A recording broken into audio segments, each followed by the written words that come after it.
గత ప్రభుత్వం ధనిక రాష్ట్రంలో మాజీ ముఖ్యమంత్రి కేసీఆర్ గారు డబుల్ బెడ్రూమ్ ఇస్తానని చెప్పి ఆరాకోరగా ప్రభుత్వ స్థలాల్లో లోతట్టు ప్రాంతాల్లో డబుల్ బెడ్రూమ్ నిర్మించడం వల్ల అవి ఇప్పటికి కూడా నిరుపయోగంగా ఉన్నాయి.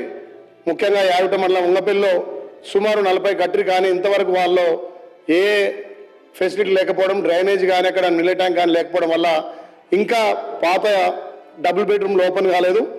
చాలా ప్లేస్లో వాటికి ఎక్కడ కూడా నిరుపయోగంగా ఉన్నాయి. ముఖ్యంగా మన ప్రభుత్వం వచ్చిన తర్వాత మా ఆలయ నియోజకవర్గానికి సుమారు 3,500తో పాటు పెద్దలు మంత్రివర్యులు పొంగులేటి శ్రీనివాస గారి సహకారంతో ఏదైతే వాసాల మరి మాజీ ముఖ్యమంత్రి గారు దత్తత తీసుకొని నా గ్రామాన్ని అన్ని విధాలు అభివృద్ధి చేస్తానని చెప్పి ఫామ్ హౌస్ నుంచి ఆరుటకు రోడ్ వేసే క్రమంలో ఆ గ్రామంలో సుమారు 100 మంది ఇళ్లు కోల్పోతే పెద్దలు మంత్రివర్యులు పొంగులేటి శ్రీనివాస సహకారంతో ఆ గ్రామంలో కూడా 150 ఇండ్లు మంజూరు చేసినందుకు ఈ సభ ద్వారా అన్నకు ధన్యవాదాలు తెలియజేస్తూ ఆ గ్రామంలో ఇప్పటికే 50 ఇండ్లు పూర్తి చేసుకున్నాం. గృహప్రవేశాలు కూడా చేస్తున్నాం.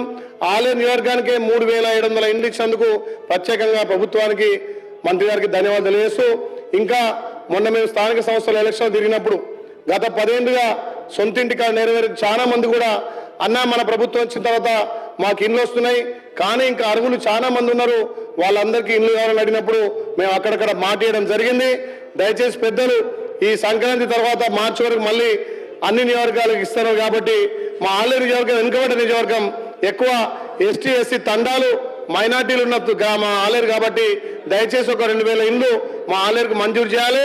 అదేవిధంగా మన ప్రభుత్వం రాకముందుకు మనం ఏదైతే మేనిఫెస్టోలో మన ప్రభుత్వం రాగానే ఇందిరమ్మ ఇల్లు ఇస్తారని మనం మాట ఇచ్చినాం కాబట్టి కొంతమంది అరే ఎట్లా కాంగ్రెస్ ప్రభుత్వం వస్తుంది ప్రజాప్రభుత్వం వస్తుందని చెప్పి ఇందిరమ్మ ఇల్లు స్టార్ట్ చేసిరు. చిన్న ప్లేస్లలో స్టార్ట్ చేస్తే అవి బీస్పీట్ ఉండడం వల్ల మనం పెట్టినటువంటి ఈ ఫోటో క్యాప్చరు ఆ బీస్పీట్ చేయలేకపోతున్నాయి.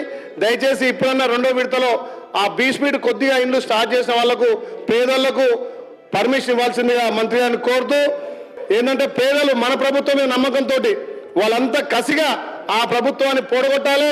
పేదోడి సొంతింటి కళ నెరవేర్చాలి కాబట్టి ఈ ప్రజాప్రభుత్వం ద్వారా మనకు సొంతింటి కళ నెరవేరింది కాబట్టి దయచేసి 2వ విడత పేదలకు ఇవ్వాల్సిందిగా కోరుతూ